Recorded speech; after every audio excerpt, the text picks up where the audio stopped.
Well, welcome everyone to this episode of Beyond the Crucible. I'm Gary Schneeberger, the co-host of the podcast and the communications director for Crucible Leadership. And I'm thrilled to welcome you to the latest episode of a podcast that deals in what we call crucible experiences. Crucible experiences are those moments that we go through in life that are, by definition, painful. They're failures, they're setbacks, they're those things that either we cause in some way or things that are visited upon us that can change the trajectory of our lives, can really knock us off our feet. And the reason that we talk about them, though, is not so that we can kind of camp out here and feel bad. We talk about them in the hopes of helping you, if you're going through the same thing, overcome those things, learn the lessons of those crucibles, and apply those lessons to a vision and a passion and a life on purpose that leads to significance. And this particular episode, many times we will talk, and by we I mean myself and who I'll introduce in a minute, the host of the program, Warwick Fairfax. Sometimes, most of the time we talk to guests, but today it's going to be Warwick and I talking about some pretty big ideas, some principles that undergird what Crucible Leadership's about. And Warwick, we do, as I said, have a big picture show today for the listeners, don't we? Absolutely, Gary. Very much looking forward to it. We are going to talk today, listener, about the subjects of grace and humility, and how, I'm sorry, not grace and humility. Humility is good too, but we're going to talk about grace and tolerance. And both of those do require humility on our parts, but our focus is going to be on grace and tolerance as the antidotes to anxiety and stress. And right now, as we're recording this, anxiety and stress are perhaps more prevalent than in memory for many of us who are hearing these words, because we are in the midst of the COVID-19 pandemic as we're recording this. So certainly that's one of the reasons why we're wanting to address this topic. But stressful times, which can lead to stressful reactions, occur every day and have occurred long before COVID-19 and will occur long after COVID-19. And our hope here in having this discussion is to give you some tips and some insights into how to manage those stressful times in ways that manifest grace, in ways that manifest tolerance, so that we can overcome anxiety and stress. Warwick, this is a pretty big subject. Where do we begin in having this discussion? Well, I think a good place to begin is just the situation we're right now, because it provides a good case study, really, with the challenges of dealing with stress right now with the coronavirus. Many of us, most of us around the world, are being asked by relevant authorities, federal, state, local, to shelter in place, minimize the amount of times we're going outside, wear masks, if we go to the grocery store. And we're in a situation where we're working from home. Some of us have been furloughed or laid off, and we've got some have young kids at home, maybe adult kids. We actually have 3 adult kids at home with us. One of them has got 2 weeks to go before he finishes his senior year, and another one's working from home, and others about to go to grad school. So, everything is kind of happening. Just this last week, a couple times for a couple days, the internet went out, which, is like, if you got kids studying for exams and everything, it's like a sort of a disaster. I have my own home-based business. And there's all sorts of things that causes stress, both from a health perspective, from an economic perspective. And in times of stress, we're often not at our best. Sometimes we're at our worst, unfortunately. Yep. And that can manifest itself in going a bit stir crazy and, wanting to get out but not get too near people, wondering what's going to happen with our job and health. And as we get stressed, we often get a little frayed at the edges. We can be a little temperamental. And when we're under stress, being humans, unfortunately, we then can take it out on people who we're around, Right. which, will be for many of us, our family, maybe for some it might be roommates, whoever it is. And, you have a bunch of people in close quarters for weeks now, and who knows how many more weeks more. Things can happen, and that's really where these times of stress and frayed reactions and feelings and emotions, it's where we most need grace and tolerance. So we're talking specifically about the impact of the coronavirus on stress, but there's a broader context where you might be at work, maybe your company's been merged with another company, maybe you get laid off. There's all sorts of things that happen in our lives that increase stress. It's part of being human. So the question is, when that happens, how do you try and mitigate and lessen the challenges of stress, which tends to make you lash out and react in very intolerant ways and very ungraceful ways, Right. often on those we love or those we work with. Right. So that's kind of the challenge.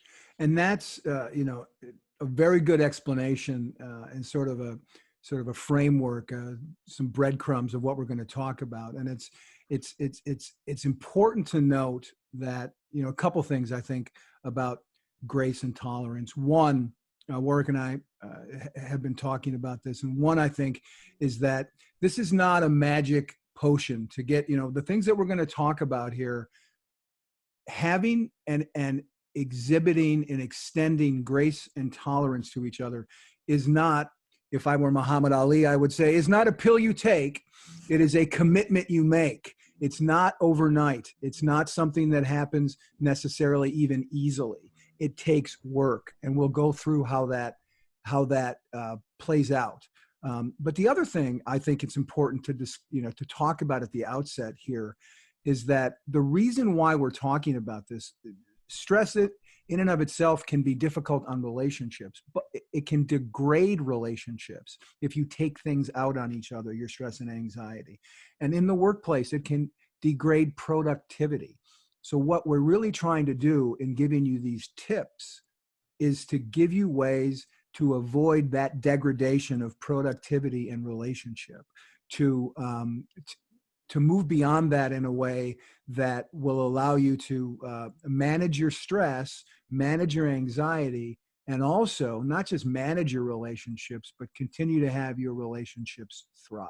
And Warwick, before we move on, I wanted to share with the listeners, we're both subscribers to Harvard Business Review. You for better reasons than I am, because you graduated from Harvard Business School. But I find their insights fascinating. And every day they send a management tip of the day. And a couple days ago, here's the management tip of the day. It's just a couple of paragraphs that they sent about this very subject in the workplace specifically. But that is, after all, what Crucible Leadership talks about life in the workplace. But this is what Harvard Business Review, their leadership tip of the day of a couple days ago from this recording. When you're under constant stress, it's not always easy to be patient and understanding with your coworkers, add in, or your family members. But being judgmental doesn't help anyone.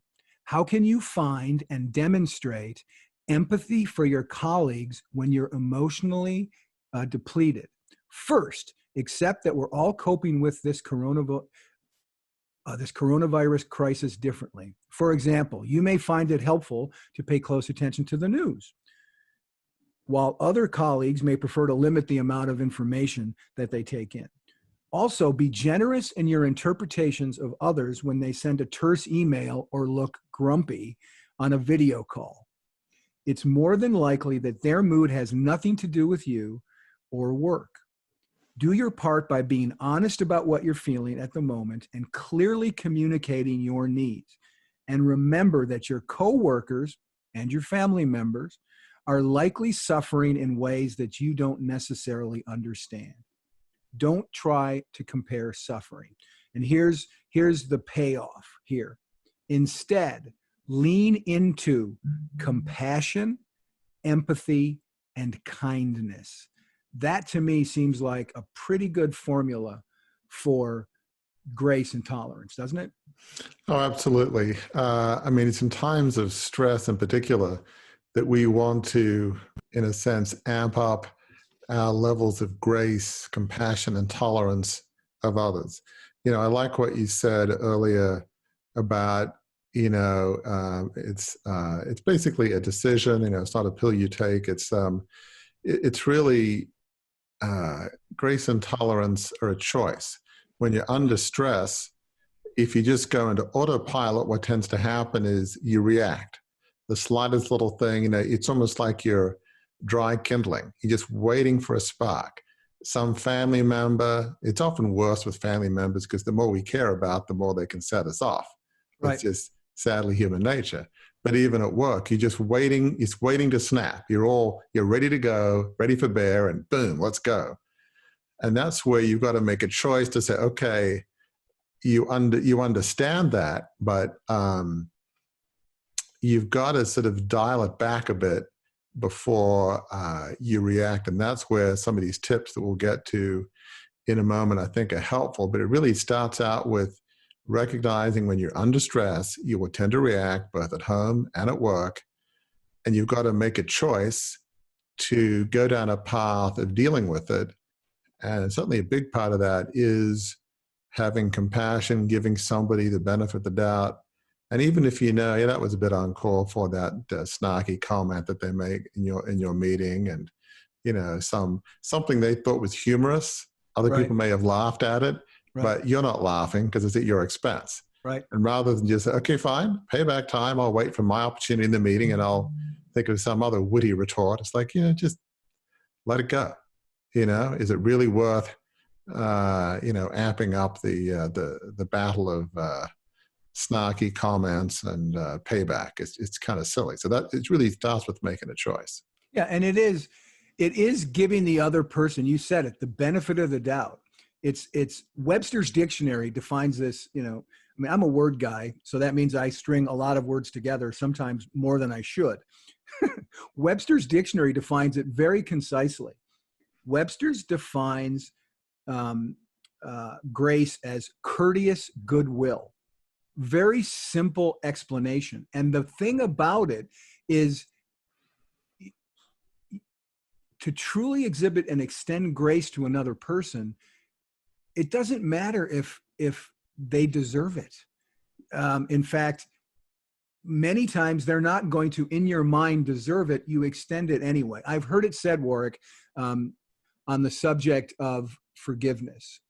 And these are similar concepts, Mm-hmm. forgiveness and grace, that the idea of forgiveness is taking the sin of another on yourself. Someone does something to you and you just don't make them pay for it. You pay for it on their behalf so that the relationship can continue. Similar sort of thing applies in grace. You don't have to have someone ask for forgiveness. You don't have to have someone say, oops, I messed up, to extend grace. In fact, many times that's not going to happen. It's a decision. Like you said, it's a choice to extend to them this courteous goodwill, as Webster's calls it. Yeah, absolutely, Gary. It's very well said. As people of faith, we often think of grace in a more religious or biblical context where literally from a biblical perspective, it's more, Christ, death on the cross for our mistakes, sins, if you will. And so from a spiritual perspective, grace means unmerited favor.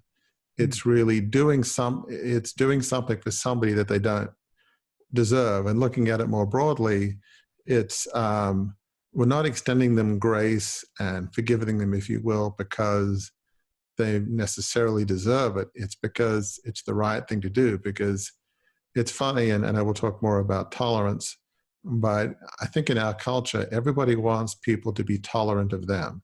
Like, be tolerant of me.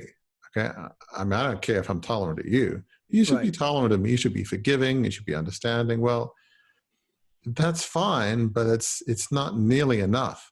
We need to focus as much. Frankly, we need to focus more on being tolerant of other people, of being forgiving of other people, of showing them grace. And you're right, forgiveness is a whole nother subject. And I think we've talked a little bit about this before. But yes, there's time and places where something happens that may be particularly egregious or offensive, and you will feel like you need to bring something up, not in a big meeting, typically one-on-one, and say, hey, calmly, what you did kind of hurt me or offended me, or I didn't really appreciate that. And they might say, oh gosh, I'm sorry. Unfortunately, because people are pretty human, more times than not, they'll say, well, sorry you felt that way. Right. I don't see it myself. It's kind of your problem. Why can't you take a little ribbing or a little whatever? And okay, you tried, but not everything needs a pitched battle of let's have a big meeting and you got to forgive me and I've got to forgive you, whatever it is. So yeah, I mean, often showing grace is irrespective of whether they apologize. And sometimes they will, sometimes they won't. Sometimes you'll feel called to ask, sometimes you won't. But either way, if you want others to show grace to you and tolerance, you have to be prepared to do it to them. That's just kind of the way it works. Absolutely. And since you brought up tolerance, and I love to look in the dictionary, I looked up the Webster's definition of tolerance, which is a little bit longer than its definition of grace, but it's also just a very good way of looking at what tolerance truly is. Here's what Webster's dictionary says tolerance is: sympathy or indulgence for beliefs or practices differing from or conflicting with one's own. Now there's no way to have commerce, and by that I mean social commerce, with any people who you work with, who you live with, who you're friends with. There's no way to have social commerce, social interaction with people where you're not going to have different ideas, different beliefs, different practices that bump into each other. And what tolerance addresses is this idea that you can have sympathy for and indulgence for those things. You don't have to necessarily change your view or change their view, but you can have respect for, sympathy for, indulgence for those beliefs. And that, with a healthy dose of grace as well, allows us to move on in the relationship in healthy ways. Yeah, it's so true. I mean, I feel like we live in an age of particular intolerance to pretty much anything, whether it's other people's religions, culture, race, background, politics. We live in an age in which we tend to think my view is right and the other view is not only wrong, it's abhorrent. It's almost evil. So there's my view that's good, and there's other people's views that are evil. It's taking intolerance in a sense to the ultimate extreme. And as you well said, you don't necessarily take politics. You don't have to necessarily agree with somebody else's political perspective, but you should respect their right to have it. And the fact that you believe in your view, and that's great. But it doesn't mean because they believe differently than you, whether it's about politics or, faith, you should be tolerant and understanding and believe that they have every right to believe what they do. And I think one of the keys to tolerance is trying to have empathy. The more you understand somebody, the less chance that you will be intolerant. Part of, and this will be a whole nother discussion, part of where bigotry arises is crass, maybe willful ignorance of somebody else's culture, somebody else's race. It's, all these stereotypes you put on. The more you try and understand somebody's culture that may be very different than yours and respect that, in fact, understanding probably, helps with respecting. If you really try and empathize, that helps tolerance. But, you just have to make a decision that, believe in your views strongly, that's great, but be tolerant and willing to understand other people, and don't assume other people's motives are evil just because their views are different. They just might have a different perspective on the world. And so it's a very alien concept in our world, which is understand me, but, I don't want to understand you because you're wrong or evil. Right. That's kind of the age we live in, which is a whole nother discussion, but very sad. Right. And here, listener, is where we're going to turn the corner a little bit.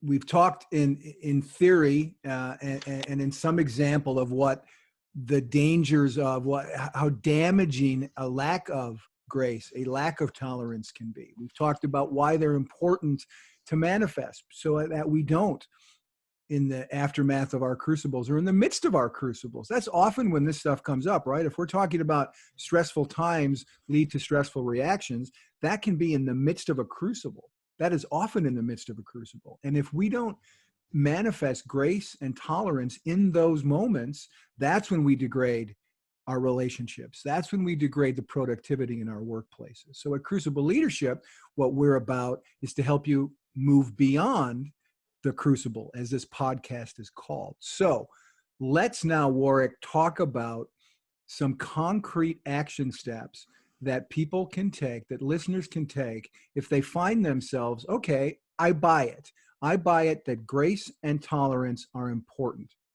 How do I do it? How do I get there? What are some steps people can take? I think the first step is really the internal. We need to do an internal audit.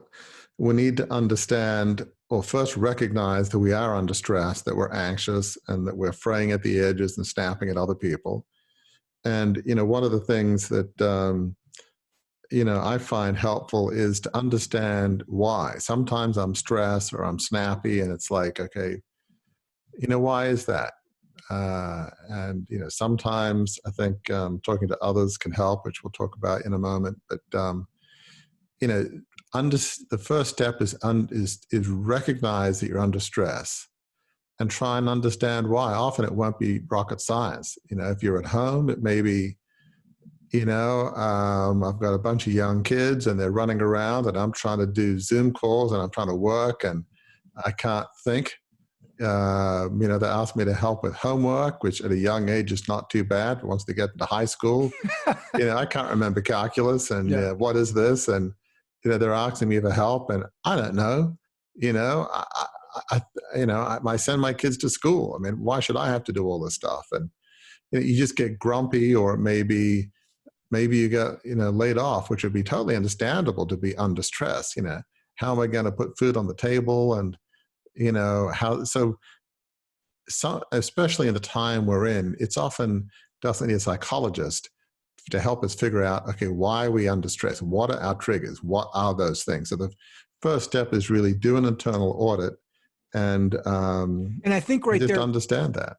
And the idea of doing an internal audit, I love that because it's very similar to the overall crucible leadership idea of to come out of your crucible, learn from your crucible, understand your crucible, do an internal audit to process your crucible. So in the same way, do an internal audit to process that stress and anxiety so that you can begin the march toward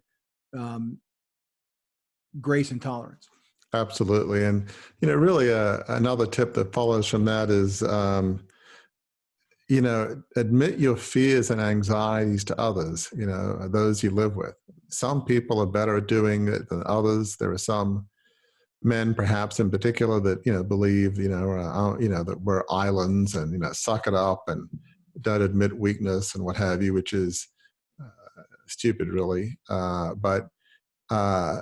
Because chances are those that you love, that you live with, or roommates, whoever it is, they're under stress too, and saying, yeah, I'm kind of having a bad day, I'm kind of anxious about, and I watch the news, and maybe I watch too much, and what's going to happen, and, will my company close, and other, maybe all sorts of things, but just admitting your fears helps, because one of the things it does is if you have a loved one who's admitted to you that they're fearful and anxious, miraculously, it's easier to show them grace and tolerance. Now you understand why they're snapping, and it's easier to forgive and understand. Right. And it kind of works both ways. There's some strange thing as you admit your fears and anxieties, in some strange way, it can actually be calming in a sense, because there's somebody in it with you. You've got a community that can You Right. can talk about it with each other. So, ideally before you snap, and we're human, we're going to snap sometimes. Right. Before you snap, how about actually admitting your fears and anxieties before it happens? You'll get more grace and tolerance, and you might avoid snapping, which will make your loved ones or roommates very thankful if you snap less. Absolutely. And one of the blessings that I have found in the shelter in place period that we're in as we're recording this podcast, my wife and I are both working from home. And one of the things that we've been able to do when that stress and anxiety hits either one of us is able to sort of take the time to do exactly what you just said, admit our fears and anxiety to each other in real time. Whereas if we're both at the office, that's a lot harder to do. You got to pick up the phone, you got to call, are you going to get them? Are you going to? No, we can walk into each other's office areas that we have at home, and we can share those experiences and diffuse them. Just the other day, it worked where we just went for a walk.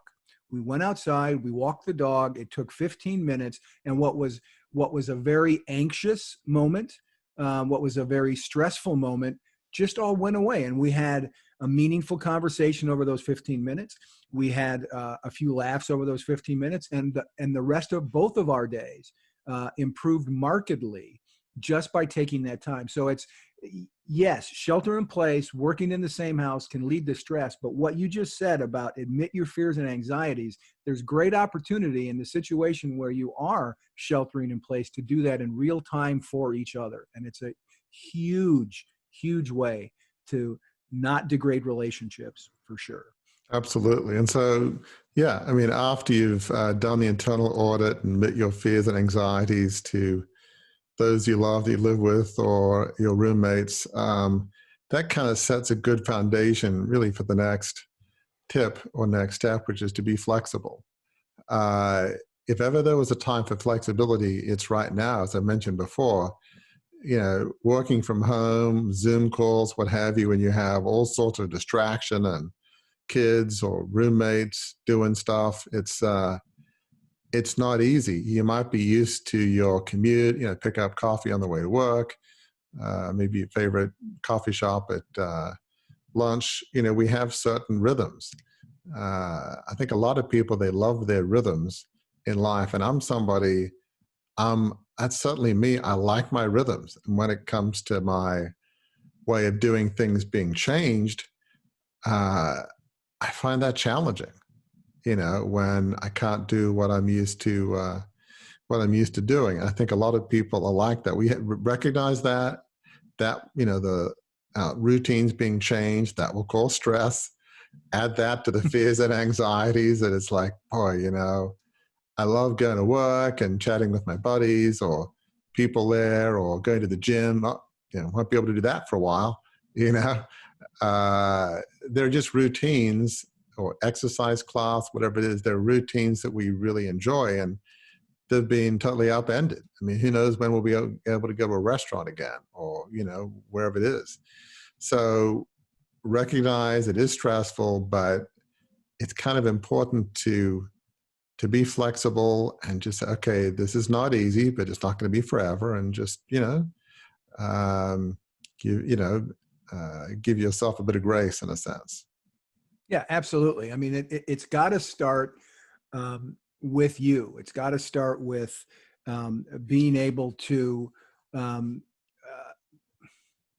understand that, again, not just in a pandemic, but in work situations that can cause stress and anxiety, to be flexible, to quote unquote roll with the punches, to understand that not everybody has the same rhythms, to use your word, Warwick. Not everybody has the same rhythms as you do, and you have to work with other people. And back to what I was saying earlier, when you're doing social commerce or you're working together, you're going to bump into each other. It's bumper cars to some extent, right? Like in the carnival, that's going to happen. So how do you not knock each other off the road? You have grace and tolerance. You kind of, if you bump into each other, you recognize that people have different ways of doing things, and you look for the patch of grass, the common ground that you can find in the midst of that, and you manifest your flexibility, and that can help you really move down the road to what we're talking about here.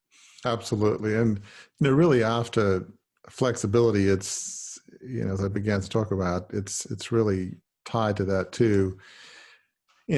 Grace starts at home. Grace starts with yourself. Obviously, you got to show grace to others, but many of us, and certainly I would be included in this, we're often our harshest critic. It's like, why did that irritate me? I mean, I realize we're sheltered at home. It'll pass one of these days. Why do I keep getting frustrated? Yeah, you've got to.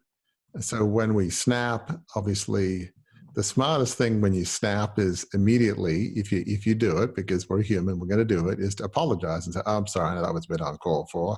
If you can't do it immediately, do it the next hour, the next day, whatever it is.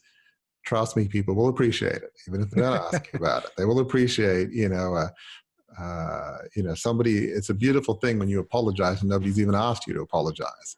That's the ideal form of apology. Absolutely. But have grace with yourself. Realize it's a tense time, and we are going to snap a bit, and stuff will happen.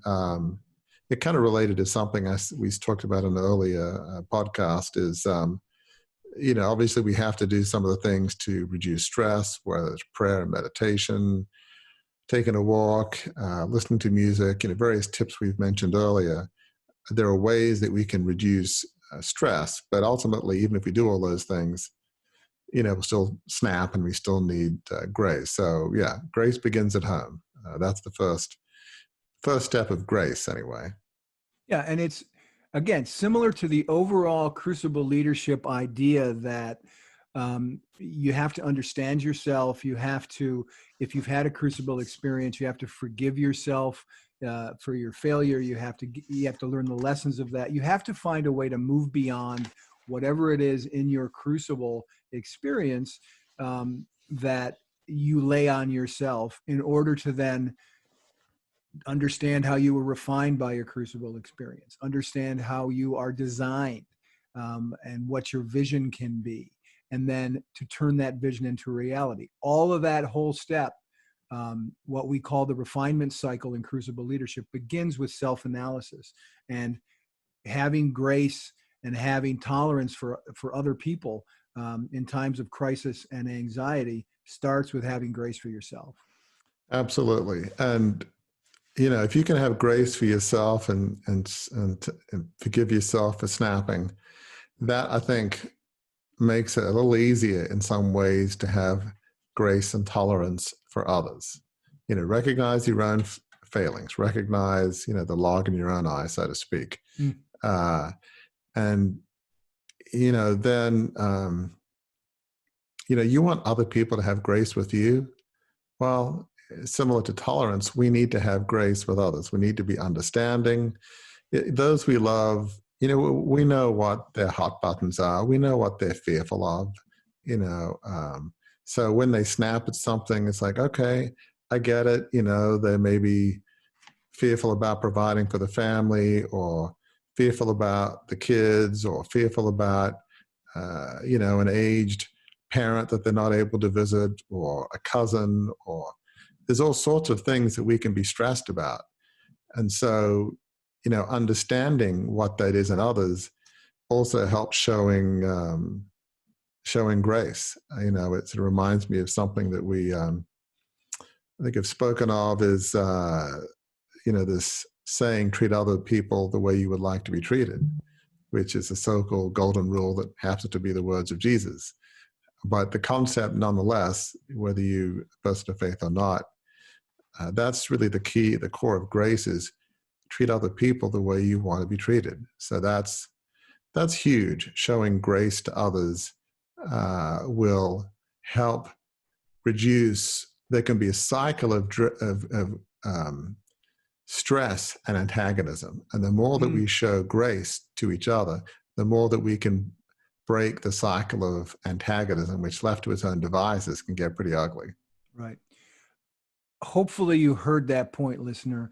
The idea of having grace with others breaks the cycle of anxiety and fear and tension, and then somebody says this or somebody butts heads here. Or to go back to my analogy about bumper cars, you stop really bumping into each other at high velocity when one of you raises their hand first and in basketball lingo says, "I'll take the foul," right? When one of you says, I will extend grace to you, even though you don't quote unquote deserve it. I will extend grace to you because we both deserve it, in the sense of having our relationship restored. Absolutely. And, I love that bumper car image you use, Gary, because, with bumper cars, at least they have some sort of rubber edge around them. But Right. let's imagine you got two cars coming at each other. These days, even a minor fender bender costs thousands of dollars. It's unbelievable. But, if both of you are going 50, 60 miles an hour head-on collision, that's what, a total of 100 miles an hour at impact or something, massive damage will be done. And so what tends to happen is this cycle of reaction without grace and tolerance, it can build up, and you can say something or do something that not only will you regret, it could take days or maybe even months to undo. Right. You can say sorry, but you can't take it back. It's words can really hurt. And so you don't want to have a major car accident that kind of cost the equivalent of thousands and thousands and weeks or more to heal. That's why the easiest thing is avoid the big train wreck, avoid the big car wreck, get out of the cycle of antagonism, because you say something that's really unkind, even if you say sorry, the words are out there, especially Right. with those we love. They really damage to the core. So you just don't want to even get to DEFCON 5, whatever it is. You just want to stay out of the nuclear war zone. It's just not worth it. And I was going to save this toward the end, but since you just talked about the destructive power of words in that conflict cycle, I have a quote that I dug up about grace from Elie Wiesel, the concentration camp survivor and author. And he said, this is so powerful to me, but it's about the power of words as grace, words extended in grace. And this is what he said. Listen to the power of this. Words can sometimes, in moments of grace, attain the quality of deeds. Words themselves can attain the quality of deeds. Kind words in times of stress and conflict and anxiety can be just as powerful as acts of kindness, as things that we do to help each other that are tangible. Our words can take flesh, if you will, and they can lead to true healing, as if we performed an act of kindness for someone. That, to me, from someone who's been through what he's been through, is an extremely powerful endorsement of how words uttered in grace have great impact. Yeah, absolutely, Gary. That is very profound. Words of grace can have a profound impact. Just, I think, as we've said before, we may be socially physically distant, but we're not necessarily to have to be socially distant. Right. And so just calling a friend, maybe you have an elderly parent or elderly friend, maybe there's somebody that's shut in with, cancer, and, their pre-existing condition and all, and they're at the most risk of coronavirus. People already, health has been compromised. Just calling to say, hey, how are you? How you doing? And just listening, and maybe taking their minds off what they're going through. And, maybe it's, I don't know, talking about sports or whatever it is that nobody can watch anymore, but maybe calling some favorite baseball game you went to and wasn't that fun, and whatever it is. Those are kind of conversations of grace, words of grace that can be healing and can definitely reduce stress. So I think that is so profound. Yeah, and the idea too that when we're in conflict and stress, And we've done things, we've snapped at our wives, or we've snapped at a Hmm. coworker, or we've not, as the Harvard Business Review story talked about, we're grumpy on a video call. When we've done those things, we tend, most of us, if we're honest, deep down in our hearts, we kind of know that we were a bit off base. We kind of know we've done it. And for someone to offer you a word of grace as you're dealing with that guilt or that shame or that, oh, geez, I shouldn't have done that. When someone offers and extends you unmerited favor, um, unmerited courteous goodwill, that is is an act in and of itself, because it releases you from the bondage you feel for having lost your cool. Yeah, no, I think that's so. I think that's so true. When we do those things, extend grace, it definitely reduces stress, increases tolerance, and just as a harsh word can, generate a forest fire, so Mm, a word of grace can be just like cool, refreshing water that mm, just lowers the temperature. right, Both have power. One's far more productive, and the other's far more destructive. right. There's one more tip, Warwick, sort of a summary tip that you had and all of these things, listener, by the way, if you go to crucibleleadership.com, Warwick's got a blog there where he discusses this very topic about how grace and tolerance are the antidote to anxiety and stress. But one of the last point in that blog, let's share that with the listeners now. Yeah. The sort of last tip was, it's helpful to channel your energy in productive ways. One of the things we talked about, having grace and understanding for each other reduces stress. But rather than being fixated on when am I going to get out of my house, when am I going to get to work, try and channel it in productive ways. Maybe there are some business plans you can work on, maybe something that you didn't have a chance to do, and so, focus on that. If it's your business, when things open up, how can you take it to the next level? Even if you've been laid off, okay, well, maybe I've been on this treadmill for a while. Am I in the ideal career track? Maybe there's another career track I could pursue. Use that time both from a work perspective and a home perspective. I know, Gary, you've shared that you've got kids at home, high Right. school, and you've been able to use that time to have some fun family times. You came up with some creative ideas, I think, that maybe you and your wife wouldn't have necessarily had time to. Right. I mean, we were going to take a traditional spring break vacation. And, we live in Wisconsin, and we were going to go to Minneapolis, and we were going to visit um, um, some friends there, some family there. And it was, so we had the tickets bought and the Airbnb all lined up, and then the shutdown hit and we couldn't go. And we had a couple of choices, right? It was stressful and it was anxiety filled. And we could have just said, oh, dang it, and sort of buried our heads in the sand like some people do in Crucible experiences.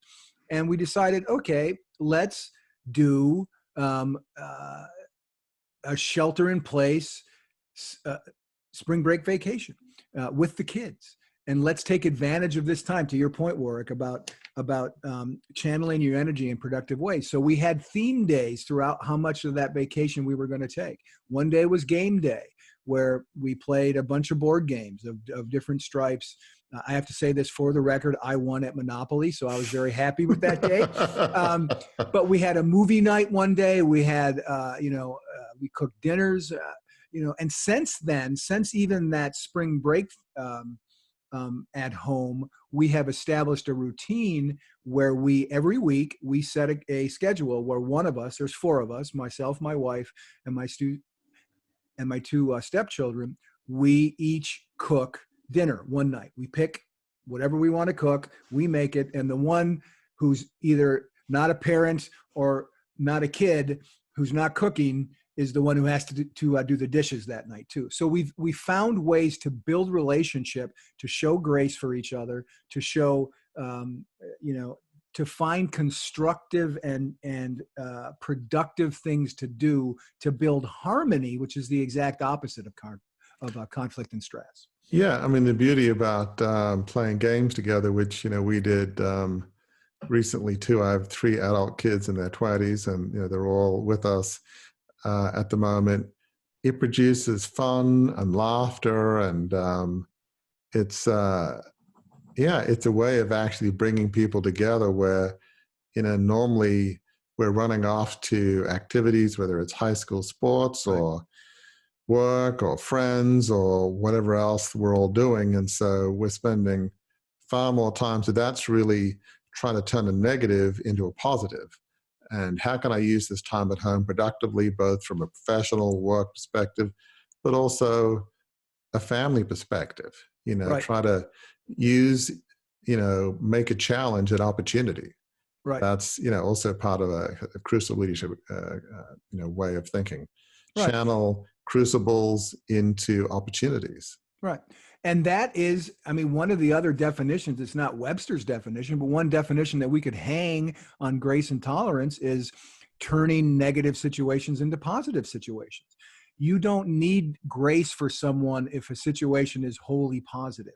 If there's a negative aspect to it, that's where grace needs to manifest itself. That's where tolerance needs to manifest itself. So your words, Warwick, about turning negatives into positives is a great definition for what grace and tolerance are all about. Absolutely. And grace and tolerance, they help build relationships. Unmerited favor is, by most people, is greatly appreciated.